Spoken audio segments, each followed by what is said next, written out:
தமிழ்நாடு முதலமைச்சர் மு.க. ஸ்டாலின் சிங்கப்பூர் மற்றும் ஜப்பான் நாடுகளுக்கு சுற்றுப்பயணம் மேற்கொண்டிருக்க நிலையில நேற்றைய தினம் மின்சாரம், மதுவிலக்கு மற்றும் ஆயத்தீர்வைத்துறை அமைச்சரான செந்தில் பாலாஜியோடைய தம்பி அசோக் மற்றும் அவருக்கு தொடர்புடைய இடங்கள்ல வருமான வரித்துறை சோதனை நடத்தினாங்க.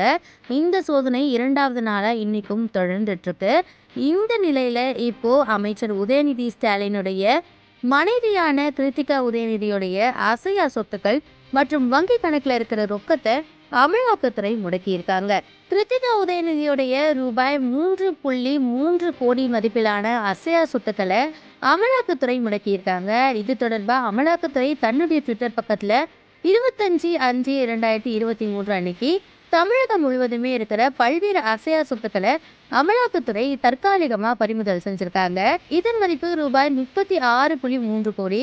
அதன்படி அமைச்சர் உதயநிதியின் மனைவியான கிருத்திகாவுடைய வங்கி கணக்குல இருக்கிற 34.7 லட்சம் ரொக்கமும் முடக்கப்பட்டிருக்கு.